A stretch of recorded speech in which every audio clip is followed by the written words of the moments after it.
project ready to start animating, only for an error message to pop up saying a file is missing. Suddenly you're digging through messy, unnamed folders trying to find that one file. You're losing precious creative time and you're losing motivation. And it's all to find that one file. But what if you didn't need hours of searching?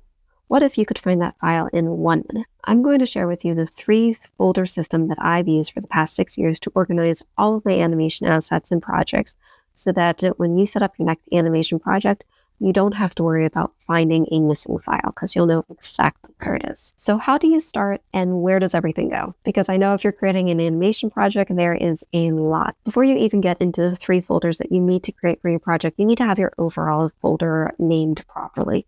For instance, this main folder, you can't just name it exercise 1 or animation I'm trying number 20 because you're never going to be able to find it or remember what's even in it in, let's say, 5 years from now. So if you can first off just name your project, let's say if you have a title for your film that you're doing an animation film for, name it that and what year it is. This way you keep it unique, you keep it interesting, and you know exactly what it is. If you are doing a project that you don't have a title yet for it, but you're doing a project that requires you to learn a specific skill, maybe you specifically title it Learning How to Act. The point in all of this is try to keep that main folder unique so that you're able to find it again, because everything will be lost if you can't find the project folder that everything is in. And now let's get into what these 3 folders are. The folders that keep everything organized are media, project, and renders. These 3 folders sound simple, right? But what goes into each of them? Because if you've made an animation project before, you know there is a lot of different kinds of files, folders, and project files that you need to fit everywhere, and it can't just all get dumped into stuff, right? So how do these 3 keep it organized? And the answer to that are the subfolders that this system has in place, and also that each of these folders equals a stage of production of where you are up in your animation process, which is brilliant. Let me show you what I mean that each of these folders keeps your production workflow organized. Let's start with the first folder, which is media. This is the folder you use when you're thinking, planning, and creating assets that you will use in your animation. So this is your pre-production folder. In that folder, you'll have subfolders that are for storyboards, that are for specifically illustrations, that are either PSD files or AI files, which you will put in their own separate folders.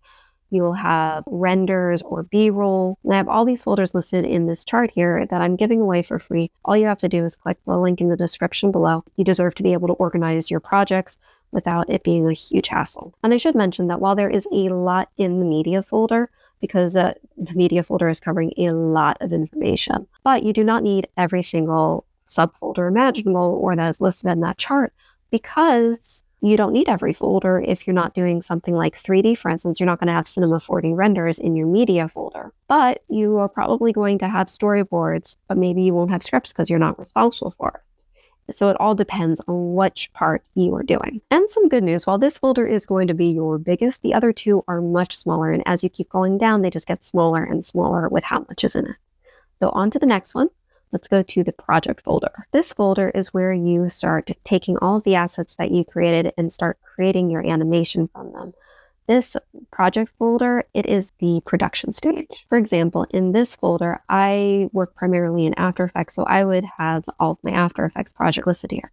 Now, if I was also doing something with 3D, I would create 2 subfolders, one where I'd put After Effects project files, and then I would have a second folder labeled Cinema 4D. I used to work in that program, but anyway, I would have the Cinema 4D project subfolder, and then I would put everything in that subfolder that is in regards to the Cinema 4D project.